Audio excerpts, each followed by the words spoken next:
In the annals of history, wealth is often measured by modern billionaires and tycoons, yet one name surpasses them all, a king whose fortune was so vast it is almost incomprehensible today. This is the story of Mansa Musa, the King of Gold. Ruling the Mali Empire during the Golden Age of West Africa, he combined immense economic power with deep religious devotion. Join us as we journey back to the 14th century to uncover the life of the man who literally put West Africa on the map. To understand the king, we must first understand his kingdom. The Mali Empire was a geographic giant. It stretched along the fertile banks of the Niger River, spanning modern-day nations including Mali, Senegal, Gambia, and Guinea. This strategic location was vital for agriculture and transport, acting as the beating heart of West Africa. Furthermore, Mali dominated the trans-Saharan trade routes, effectively controlling the flow of commerce between North Africa and the sub-Saharan world. The empire's wealth was built on two distinct pillars: gold and salt.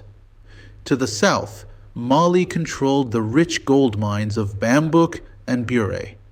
These mines produced vast quantities of precious metal that fueled global trade.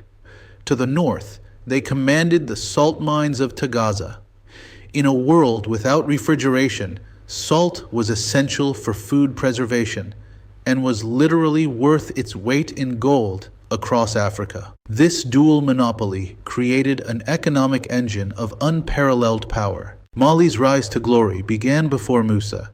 The empire was founded around 1235 AD by Sundiata Keita, known as the Lion King, following his decisive victory at the Battle of Karina. Sundiata didn't just conquer, he built.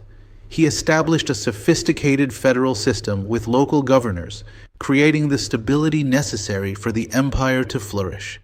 Mansa Musa was a direct beneficiary of this legacy. He was Sundiata's grandnephew. So who was this legendary figure?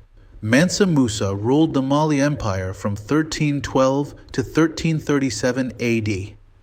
He was a devout Muslim who actively promoted Islam throughout his territories. But he is most famous for his bank account. Historians estimate his net worth at approximately $400 billion when adjusted for inflation. This staggering figure makes him arguably the wealthiest individual in all of human history. Religion played a crucial role in Musa's reign. Islam had arrived in West Africa via Berber traders crossing the Sahara. It became a unifying force, bringing together the diverse ethnic groups across the vast empire. While he wasn't the first Muslim ruler of Mali, Musa was the most devout. He took his faith seriously, even learning to read Arabic so he could study the Quran in its original language. In 1324, Mansa Musa undertook a journey that would become legend, the Hajj. This 4,000-mile pilgrimage to Mecca is one of the 5 pillars of Islam. But for Musa, this wasn't merely a religious obligation. It was a calculated diplomatic mission. He intended to demonstrate Mali's immense power and wealth to the entire world, signaling that his empire was a major global player. The scale of his procession was staggering. Known as the Golden Caravan, it included approximately 60,000 people. Imagine a moving city in the desert. The procession featured 12,000 slaves, each carrying a 4-pound gold bar, marching alongside heralds dressed in fine silk, bearing gold staffs. Behind them walked 80 camels, each burdened with between 50 and 300 pounds of pure gold dust. When this spectacle arrived in Cairo in 1324, it stunned the world. Musa's caravan camped near the pyramids of Giza, just outside the capital of the Mamluk Sultanate. The display of wealth was so spectacular that it left the residents of Cairo in awe. The event was so significant that the Egyptian scholar Al-Omari documented the historic visit in meticulous detail, preserving the moment for history. Even amidst this grandeur, politics came into play. Protocol demanded that visitors kiss the ground before the Mamluk Sultan. However, Mansa Musa refused. He declared he bowed only to Allah. A tense standoff ensued, but a compromise was reached. Musa greeted the Sultan as an equal brother. This act was a powerful statement, cementing Mali's status not as a vassal, but as a global power on par with Egypt. Musa's generosity in Cairo was legendary and destructive. He gave away so much gold to the poor, officials, and merchants that he literally flooded Cairo's market.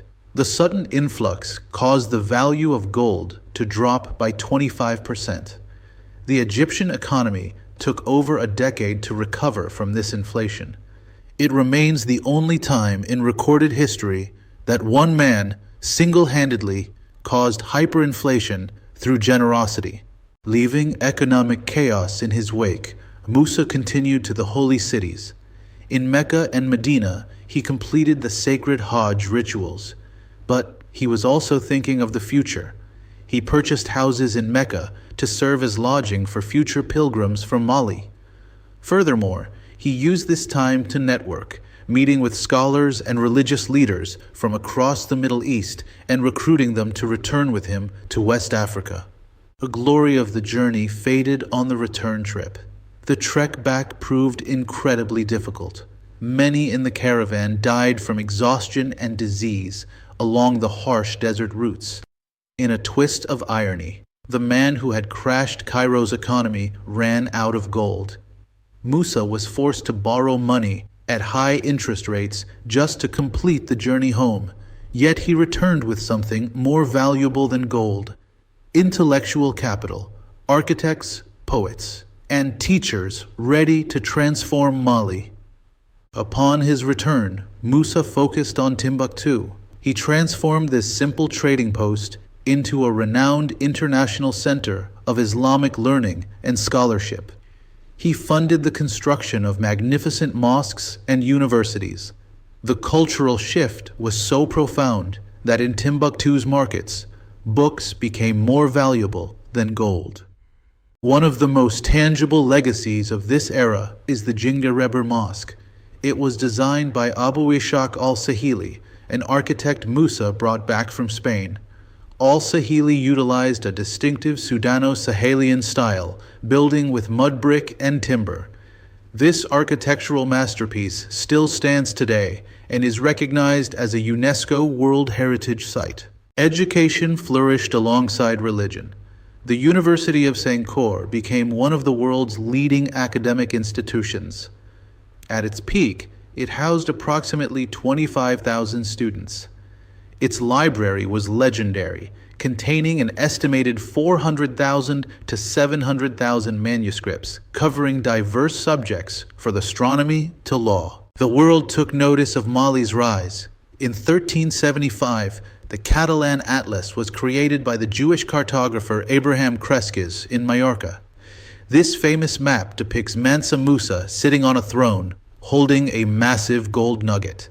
The caption reads, "So abundant is the gold which is found in his country, that he is the richest and most noble king in all the land."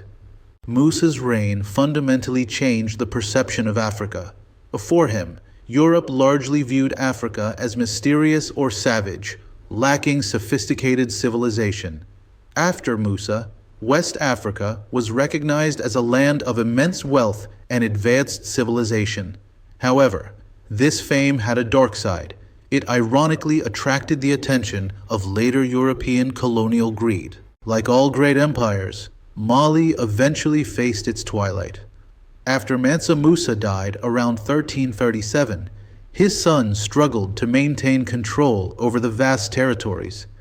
Internal rebellions and external attacks from Tuareg and Songhai forces gradually weakened the empire's grip on power. By the 1500s, the Songhai Empire had risen to replace Mali as the dominant power in West Africa. Today, Mansa Musa's legacy endures. He remains the wealthiest individual in human history, a fact that shatters the myth that African history began with European arrival. He established West Africa as a global center of Islamic scholarship, trade, and culture. His story is a testament to a golden age when the heart of the world's economy beat in the sands of the Sahara.